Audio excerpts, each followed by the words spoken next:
आखिरकार बिलाल ने आंखों में आंखें डाल के तैमूर के ये बात साबित कर दी है कि वो किसी से नहीं डरता है, बल्कि अब इन लोगों का ऐसा हश्र करेगा और अपनी ईमान को अपने साथ हमेशा हमेशा के लिए ले उड़ेगा। जी, आप देखेंगे कि जारा भी इस बात पर राजी हो चुकी है और वो कहती है कि मुझे अब किसी का कोई खौफ नहीं, हम सब तुम्हारे साथ हैं।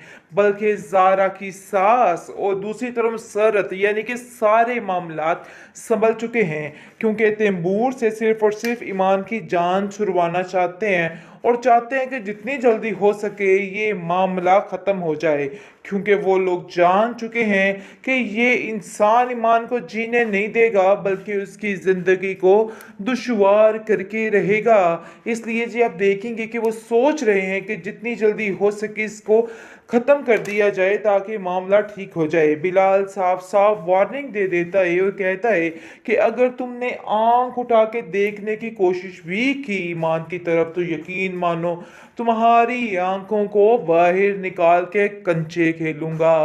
तो नाजरीन, कुछ ऐसा ही सिस्टम है, क्योंकि ये बंदा पीछे नहीं हटने वाला बल्कि ऐसा हश्र करने वाला है कि ये लोग याद रखेंगे किस मिट्टी के बने हुए हैं। जी, आप देखेंगे कोई जारा को कहता है कि जारा तुम आखिर इतनी मजबूर क्यों हो, मैं कभी भी तुम्हें इन लोगों के लिए मजबूर नहीं कर सकता और ना ही होने दूंगा। ये बात तो फाइनल है कि अब तुम्हें समझना होगा और अपनी जिंदगी की खातिर एक फैसला करना होगा। इस तरह की बेचैनियां तुम्हारे नसीब में नहीं होनी चाहिए और ना ही मैं ये सब कुछ बर्दाश्त करूंगा। और तुम भी कान खोल के सुन लो, ये चीजें अब मुझे बर्दाश्त नहीं करनी, बल्कि तुम्हें अपनी एक नई जिंदगी को स्टार्ट करना है। ये बात तो फाइनल है। आगे से आप देखेंगे वो कहती है कि बिलाल, अब तुम जैसा कहोगे जो कहोगे भाईजान वैसा ही होगा। आगे से आप देखेंगे वो कहता है कि मैं जो कुछ करूंगा तुम्हारे लिए ही करूंगा, इसमें मेरा कोई फायदा नहीं है। मैं चाहता हूं कि तैमूर तुम्हारे साथ ठीक हो जाए और कुछ भी नहीं, सर अंजाम दे देना चाहिए, वरना ऐसा ना हो कि कल खिला कोई मसला बन जाए और कल खिला को मुसीबतें सर पे आन पड़े। जिस पर जारा भी काफी खुश कहते थे कि ये लोग इस काबिल नहीं है कि इन लोगों के साथ रहा जाए और इन लोगों का झूठी बातों में साथ दिया जाए। लेकिन मैंने ऐसा ही किया, मैंने इन लोगों का साथ दिया और इन लोगों की हर बात मानने की कोशिश किया। लेकिन आज जाकर मुझे अंदाजा हो रहा है कि नहीं जी, मैंने बहुत ही गलत और घटिया काम कर दिया है।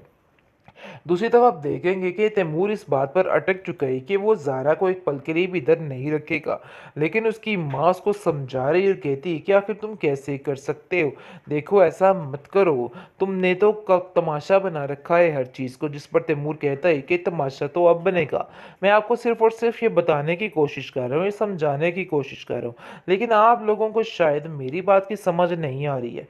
आप लोगों को मेरी बात समझनी होगी, क्योंकि आप लोग नहीं जानते हैं कि आप लोग क्या कर रहे हो, क्या करने की कोशिश कर रहे हैं। आगे से आप देखेंगे कि लैला कहती है कि बिलाल बिल्कुल ठीक है कि क्या है, इतनी खामोशी भी अच्छी नहीं है। लेकिन आज जाकर उसको बिलाल की सारी बातें सही लगने लगी हैं और उसको पता चल चुका है कि सच्चा कौन है और झूठा कौन है। और वो जाकर तैमूर को साफ साफ कहती है कि मुझे बहुत हैरत हुई तुम्हारी इस सोच पे, किस कदर घटिया सोच थी तुम्हारी और किस चीज़ का तुम ड्रामा करते थे सबके सामने। मुझे आज सब चीज़ों का बड़े अच्छे तरीके से अंदाज़ा हो चुका है।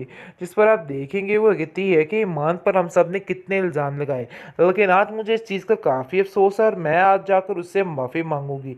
मुझे यकीन है कि मैंने गलत किया। तैमूर मतलब कि खताओं का पुतला, किस तरीके से उसने हर चीज़ खुद ही अपने मुंह से उगल दी और सारा सच सामने आ गया कि आखिर आज ईमान की सारी बातें सच साबित हुई। अब सबको समझ आ गई है कि ईमान बेचारी सही खपती रहती थी, लेकिन कोई भी उसकी बात पर यकीन नहीं करता था और सब यही कहते थे कि ईमान झूठी है। लेकिन आज सब कुछ सामने आ गया है और ये सारी कारस्तानी यानी कि सारा क्रेडिट जाता है बिलाल को और जारा को, क्योंकि जारा भी जानती थी कि ये सारा मामला होने वाला है और वो सबके सामने ये चीज़ लेके आना चाहती थी आखिर तैमूर है क्या चीज़, क्योंकि कोई भी उसकी बात पर नहीं चिढ़ता था, कोई नहीं बोलता था और सब यही कहते थे कि तैमूर गलत नहीं हो सकता। लेकिन ये बात उसको साबित करनी थी कि आखिर क्या है और क्या नहीं है। लेकिन जी, आप देखेंगे कि सब कुछ साबित हो गया है, बल्कि साफ साफ तैमूर ने अब ये कह दिया है कि वो किसी भी तरह से जारा को इधर नहीं रहने देगा। आप लोगों ने दौलत की खातिर क्या तमाशा किया है, ये सब कुछ तो आपके सामने है। आप लोगों को थोड़ा इंतज़ार कर लेना चाहिए था ईमान के आने का, लेकिन आप लोगों ने ऐसा नहीं किया। उसकी माँ काफ़ी रोती है और कहती है कि आखिर तुम कैसी बातें कर रहे हो, मैं आखिर किस मुंह से ये सब कुछ कहूँ, बिलाल तो हमें ज़िंदा नहीं छोड़ेगा। तुम्हें समझ क्यों नहीं आ रही? जिस पर वो कहता है कि मुझे किसी बिलाल का कोई डर नहीं है, इसलिए बेहतर यही है कि बस ज़ारा को भी ये बात समझा दी जाए। लेकिन ज़ारा भी काफ़ी परेशान हो जाती है कि आखिर इन सब बातों में इसका क्या कसूर है जो इसको इतनी गहरी सज़ा मिल रही है। वो बेचारी खामोश होकर वहाँ पे गिर पड़ती है।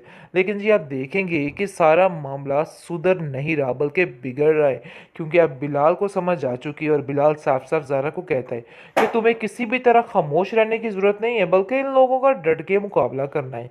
ये लोग इस काबिल नहीं हैं कि इन लोगों पे यकीन किया जाए।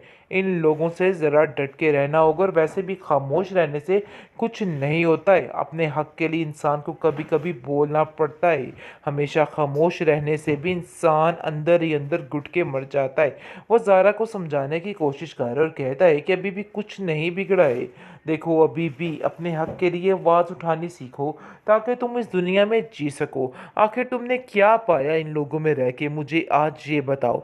सिर्फ और सिर्फ जिल्लत और रुसवाई ने ही तुम्हें थामा है, इसके अलावा कुछ नहीं है। लेकिन ज़ारा अब अपने भाई की इस बात से बहुत ज़्यादा मुतफिक है और कहती है कि तुम बिल्कुल ठीक कहते थे कि ये लोग इस काबिल नहीं है कि इन लोगों के साथ रहा जाए और इन लोगों का झूठी बातों में साथ दिया जाए। लेकिन मैंने ऐसा ही किया, मैंने इन लोगों का साथ दिया और इन लोगों की हर बात मानने की कोशिश की है। लेकिन आज जाकर मुझे अंदाज़ा हो रहा है कि नहीं जी, मैंने बहुत ही गलत और घटिया काम कर दिया है।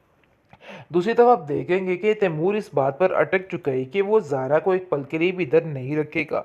लेकिन उसकी माँ उसको समझा रही और कहती है कि आखिर तुम कैसे कर सकते हो, देखो ऐसा मत करो, तुमने तो तमाशा बना रखा है हर चीज़ को। जिस पर तैमूर कहता है कि तमाशा तो अब बनेगा, मैं आपको सिर्फ और सिर्फ ये बताने की कोशिश कर रहा हूँ, ये समझाने की कोशिश कर रहा हूँ। लेकिन आप लोगों को शायद मेरी बात की समझ नहीं आ रही है। आप लोगों को मेरी बात समझनी होगी, क्योंकि आप लोग नहीं जानते हैं कि आप लोग क्या कर रहे हो, क्या करने की कोशिश कर रहे हैं। आगे से आप देखेंगे कि लैला कहती है कि बिलाल बिल्कुल ठीक है कि क्या है, इतनी खामोशी भी अच्छी नहीं है। लेकिन आज जाकर उसको बिलाल की सारी बातें सही लगने लगी हैं और उसको पता चल चुका है कि सच्चा कौन है और झूठा कौन है। और वो जाकर तैमूर को साफ साफ कहती है कि मुझे बहुत हैरत हुई तुम्हारी इस सोच पे, किस कदर घटिया सोच थी तुम्हारी और किस चीज़ का तुम ड्रामा करते थे सबके सामने। मुझे आज सब चीज़ों का बड़े अच्छे तरीके से अंदाज़ा हो चुका है। जिस पर आप देखेंगे वो कहती है कि ईमान पर हम सब ने कितने इल्ज़ाम लगाए, लेकिन आज मुझे इस चीज़ का काफ़ी अफसोस है और मैं आज जाकर उससे माफ़ी मांगूंगी। मुझे यकीन है कि मैंने गलत किया।